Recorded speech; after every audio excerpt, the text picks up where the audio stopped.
Glória a Deus, aleluia. É com muita alegria e satisfação que eu cumprimento a todos com a paz do Senhor. Amém. Eu quero pedir a você que, por gentileza, abra a sua Bíblia em Filipenses capítulo 2, a partir do versículo 9. Filipenses capítulo 2, a partir do versículo 9. Enquanto você está localizando o texto sagrado, eu quero agradecer a Deus por essa única e singular oportunidade que me é concedida nesta noite. Nesta feita, eu quero louvar a Deus pela vida dos anfitriões deste evento, os pastores Luciano e Luciene, que Deus vos abençoe. Deus abençoe também a vida do missionário Everton Brasil, que é o organizador e o coordenador deste evento.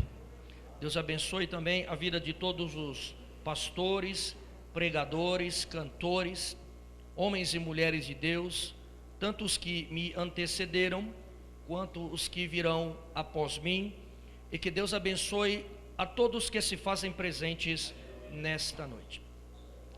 Quem localizou o texto sagrado, por favor, diga amém. A palavra de Deus nos fala da seguinte forma: pelo que também Deus o exaltou soberanamente, ou sobremaneira. Ele deu um nome que é sobre todo nome, para que ao nome de Jesus Cristo se dobre todo o joelho dos que estão nos céus e na terra, e debaixo da terra, e toda língua confesse que Jesus Cristo é o Senhor, para a glória de Deus o Pai. Amém. Glória a Deus. Meus amados e queridos irmãos, mais uma vez o Senhor nosso Deus nos concede o privilégio e a oportunidade de podermos estar reunidos em torno do seu nome. E por mais uma vez o Senhor nosso Deus nos concede o privilégio e a oportunidade de podermos ouvir a sua infalível, inerrante e inefável palavra. Como todos que estão presentes são sabedores, o que está acontecendo agora é chamado pelo nome de liturgia de culto. O que vem a ser uma liturgia de culto? É o espaço de tempo que compreende o nosso culto do princípio ao seu término. E dentro dessa liturgia de culto, nós podemos realizar uma tríplice divisão, que é começo, meio e fim. E dentro dessa tríplice divisão, nós destacamos o momento mais importante, de maior relevância, de maior contundência, que não é outro momento, a não ser aquele em que Deus venha a falar conosco, por intermédio da revelação expositiva e da instrumentalidade da sua poderosa palavra. Como todos são sabedores, estamos vivenciando um período de tempo que é destacado nas páginas da Bíblia Sagrada como um período denominado pelo nome de a sexta dispensação, conhecida pelo nome de a dispensação da graça ou igreja. Vejamos, de Gênesis a Apocalipse, nós localizamos 7 dispensações que são inocência, consciência, governo humano, patriarcal, lei ou mosaica, graça e milênio. Então chegamos ao consenso de que estamos vivenciando o sexto período, denominado pelo nome de a sexta dispensação, a dispensação da graça ou igreja, que foi inaugurada conforme está descrito no Evangelho de Jesus Cristo, interpretado pelo apóstolo João, capítulo 18, versículo 30, que nada mais é do que uma narrativa dos instantes finais do momento da crucificação do nosso Senhor e Salvador Jesus Cristo em uma cruz de madeira no Monte Calvário, Gólgota ou Caveira. Naquele instante, o versículo 30 do capítulo 18 do Evangelho de Jesus Cristo, interpretado por João, nos fala que Jesus, em suas últimas palavras em vida terrena, disse uma frase muito famosa, dizendo tetelestai, que quer dizer está feito ou está consumado. Naquele instante, a Bíblia diz que houve trevas momentâneas sobre toda aquela região. O véu do templo central de Jerusalém, uma cúpula de vidro, ela se rachou, ofendeu-se de uma extremidade até a outra.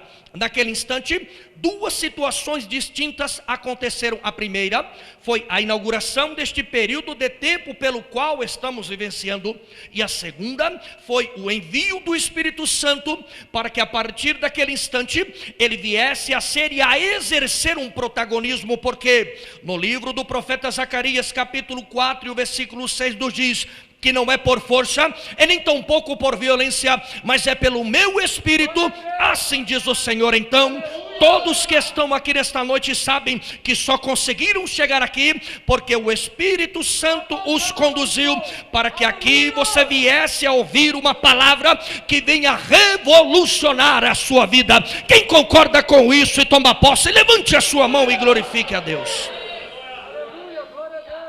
Quando o Espírito Santo nos alcançou anteriormente, ele atuou de duas formas distintas. A primeira forma é chamada de convencimento. A segunda forma é chamada de conversão. Essas palavras não são palavras sinônimas, vejamos. O convencimento é a primeira ação do Espírito Santo. Foi quando ele nos alcançou e nos convenceu acerca do pecado, da justiça e do juízo. Naquele instante, sentimos uma necessidade que foi de nos deslocarmos de onde estávamos em direção a uma santa tribuna como essa, e aqui nós realizamos a chamada confissão pública, aonde nós confessamos e reconhecemos publicamente a Jesus Cristo como único e o suficiente Salvador da nossa vida. Então dá-se-á a segunda ação do Espírito Santo, chamada pelo nome de conversão. A palavra conversão, de uma forma simplificada e sintetizada, quer dizer sepultar alguém vivo. De que forma? Todos nós nascemos, e ao nascermos, nascemos com uma natureza caída, natureza adâmica, que nós herdamos do nosso primeiro pai terreno, Adão, a natureza do pecado e da desobediência. Então, quando nós confessamos publicamente a Cristo, para consolidarmos definitivamente essa escolha, nós tivemos que ser batizados nas águas no nome de Jesus Cristo. Esta foi uma ordenança deixada pelo próprio Jesus Cristo. Uma certa feita ele disse: aquele que crê e for batizado será salvo, mas aquele que não crê já está condenado. O batismo nas águas se dá em duas etapas. A primeira etapa, o corpo é completamente mergulhado nas águas batismais. A segunda etapa, o corpo é submergido. Na primeira etapa, quando o corpo é completamente mergulhado nas águas batismais, ali acontece o sepultamento do vivo. É por isso que quando nós somos submergidos nas mesmas águas, no mínimo cumpriu-se dois textos bíblicos em nossa vida. O primeiro é Gálatas capítulo 2, versículo 18 ao 20, que diz assim: já estou crucificado com Cristo, já não vivo mais eu, mas Cristo vive em mim. O segundo texto é 2 Coríntios capítulo 5, versículo 17, que diz assim: se alguém está em Cristo Jesus, nova criatura é, as coisas velhas são passado, eis que tudo se fez novo. Então eu acredito piamente que estou pregando para novas criaturas que já entenderam que quem tem a supremacia é Jesus Cristo. Então glorifica e exalta Ele. Quando nós entregamos a vida para Cristo e consolidamos essa escolha sendo batizado nas águas no nome de Jesus, ali algumas situações distintas aconteceram. A primeira situação é o que é chamado no grego de lexavô emuná, que quer dizer restaurar a comunhão a nível de um padrão original. Que padrão é esse? Quando Deus cria o primeiro homem e posteriormente a primeira mulher, os seus nomes eram, primeiro, dois substantivos hebraicos. O homem era chamado de Ish, que em português quer dizer homem. A mulher posteriormente criada foi chamada de Isha, que no português quer dizer mulher. Porque a junção desses dois substantivos hebraicos forma uma frase. A frase é essa: alças laterais da Arca da Aliança. Todos aqui sabem que a Arca da Aliança, no contexto do Antigo Testamento, representava de uma forma palpável, tangível, material e física a presença de Deus no meio do seu povo. Ela possuía 4 alças, 2 em cada uma das suas extremidades. Colocavam-se bastões nessas alças e 4 levitas, mantendo uma distância de 45 côvados Jesus, que é a distância que mede a ponta do dedo indicador ao cotovelo, eles tinham o compromisso e a incumbência de levantar e conduzir a arca da aliança. Ou seja, quando Deus cria o primeiro homem, posteriormente a primeira mulher, ele já estava fazendo uma alusão de que eles seriam aqueles que conduziriam a presença de Deus. E para conduzir a presença de Deus, tem que haver um relacionamento estreito, próximo, de comunhão. E é por isso que Deus te trouxe aqui nessa noite, porque Ele vai renovar aqui vínculos aqui. Ele já está renovando vínculos e Ele continuará renovando vínculos aqui, vínculos de casamento, vínculos ministeriais, vínculos espirituais, e a glória será manifestada na sua vida. Quem concorda com isso? E se isso para você é verdade, levante a mão e exalte ao nome de Jesus. Aleluia. A segunda situação que aconteceu é a situação que, para que eu possa expô-la, eu vou precisar fazer uma rápida e prática aplicação. Dentro do nosso contexto social, existe algo chamado pelo nome de contrato social. O que é um contrato social? É um vínculo de compromisso e relacionamento entre duas partes. Contrato social pode ser feito de forma presencial ou virtualmente. Possui duas cláusulas contratuais majoritárias, que são bônus e ônus, direitos e deveres. Se eu te disser que quando nós entregamos a vida para Jesus e a consolidamos sendo batizados nas águas do nome de Jesus, é como que se virtualmente assinássemos um contrato social, e naquele momento estabelecemos um vínculo de relacionamento com Deus, e é dessa forma nós abrimos mão da nossa própria vida e existência e a colocamos, entregamos nas mãos de Jesus. É por isso que você tem que entender que você não possui mais o livre-arbítrio, porque você abriu mão dele quando entregou a tua vida nas mãos de Jesus. E entenda que servir a Cristo é entender que Ele pensa por nós, fala por nós, ouve por nós, vê por nós, Ele anda por nós, porque nós somos templo e morada do Espírito Santo. Quem acredita nisso, levanta a mão e glorifica a Deus. A partir daquele instante, nós tínhamos um véu que cobria a nossa visão espiritual. Não tínhamos o chamado discernimento, visão espiritual. Mas a partir daquele momento, quando nós consolidamos a escolha em servir a Cristo, Ele tira aquele véu, e nós passamos a ter uma visão concreta, direta, perfeita. E nós tivemos acesso a 4 informações principais, que por intermédio do discernimento, nós passamos a ter conhecimento acerca dela. A primeira informação é aquela que fala acerca de quem nós éramos, ou seja, passamos a entender quem nós éramos. A segunda informação é aquela que fala acerca de quem nós nos tornamos, ou seja, passamos a entender quem nós nos tornamos. A terceira informação é aquela que fala acerca do nosso contexto. O nosso contexto é chamado de igreja. A palavra igreja oriunda-se de uma expressão do latim, eclésia ou eclesia, que no português quer dizer tirados de dentro do mundo para fora e assentados nos lugares celestiais. A quarta verdade é aquela que fala acerca da coluna da nossa fé, também chamada pelo nome de espinha dorsal. Este prédio possui as suas colunas para garantir a sua sustentação e a segurança de quem está no seu interior. A nossa fé não é diferente. Ela possui uma única coluna, também chamada pelo nome de espinha dorsal, só que ela se divide em 2 vertentes, ou também chamadas de ramificações.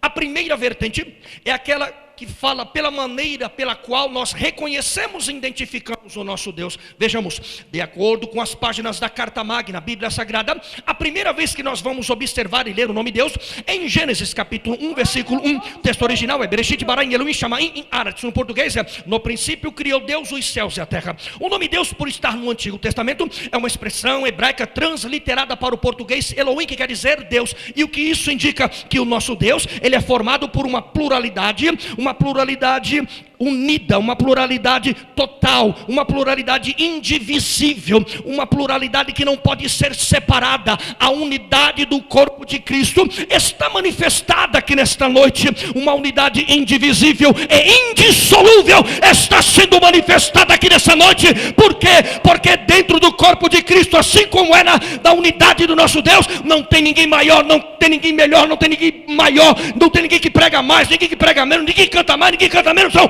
porque nós estamos vinculados todos ao mesmo corpo, e o cabeça desse corpo é Jesus Cristo de Nazaré. Quem concorda com isso, levante a mão e glorifique a Ele.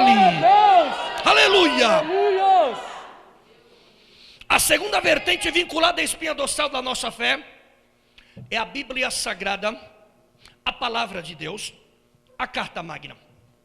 Eu vou aqui me utilizar de um outro exemplo, rápido e prático, acerca do que eu quero que você entenda e acerca de onde nós podemos chegar. O nosso país possui um nome que é República Federativa do Brasil. Possui uma pirâmide dentro da hierarquia de autoridades, que são 81 senadores, 513 deputados federais, e no topo da pirâmide não está o presidente da República, e sim a Constituição da República Federativa do Brasil. O nosso país já possuiu 7 constituições, estamos a 7ª, que foi promulgada no dia 5 de outubro de 1988.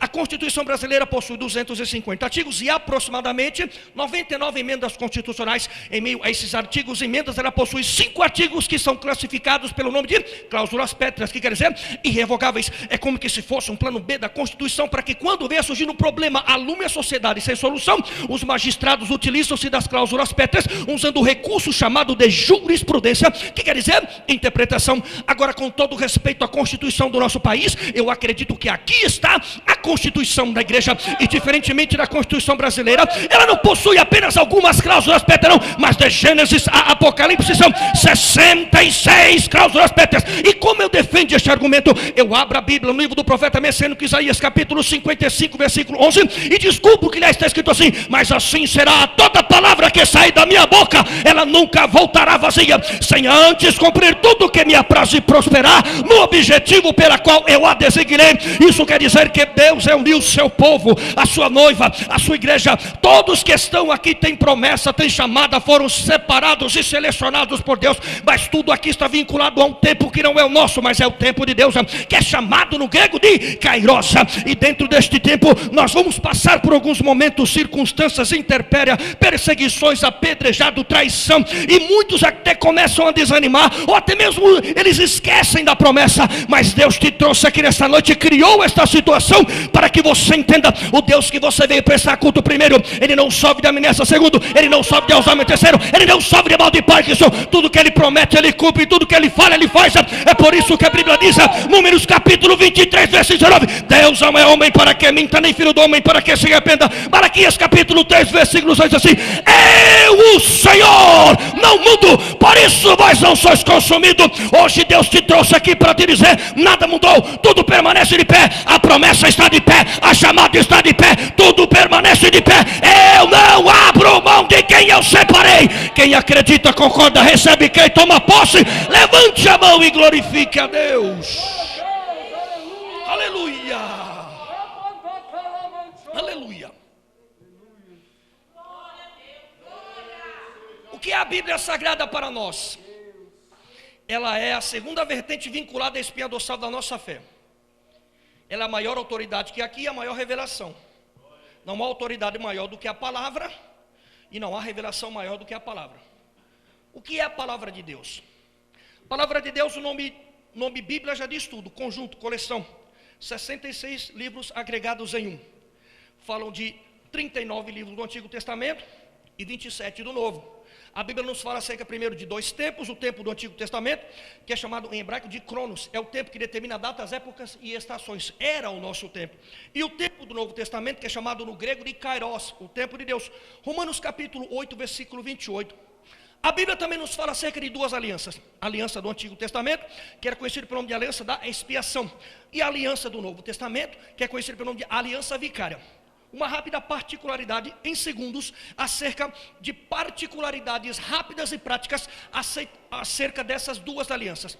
A primeira aliança, a aliança da expiação, ela tinha um prazo de validade, um tempo de duração que era de 1 ano. Por isso, anualmente, o sumo sacerdote realizava algo chamado pelo nome de Yom Kippur, o dia do perdão ou o dia da expiação. E como era realizado? Primeiro, ele pegava um bode, que era chamado de bode expiatório, levava até o deserto, impunha as mãos sobre o animal, simbolicamente transferindo parte dos pecados daquela nação para o animal. Então, de forma involuntária, o animal era obrigado a perambular pelo deserto para morrer de fome e de sede. Então, o sumo sacerdote subia no cume do monte, lá os levitas já haviam armado, um antigo tabernáculo móvel que era removível, que possuía interiormente uma tríplice divisão, que era Santo, Santo dos Santos e Santíssimo. No terceiro compartimento ficava a Arca da Aliança, que naquele contexto representava a presença de Deus no meio do seu povo. A Arca da Aliança, um baú feito de uma madeira chamada acácia, forrada de ouro por dentro e por fora. No seu interior, 3 elementos: um prato de ouro contendo a porção de maná, as tábuas contendo o 10 mandamentos e um pedaço do cajado de Arão que floresceu no deserto. A tampa chamava-se propiciatório de hebraico caporé, quer dizer, assento da misericórdia. Na parte superior, forjados de ouro maciço, 2 querubins de joelho, olhando continuamente para o interior da arca.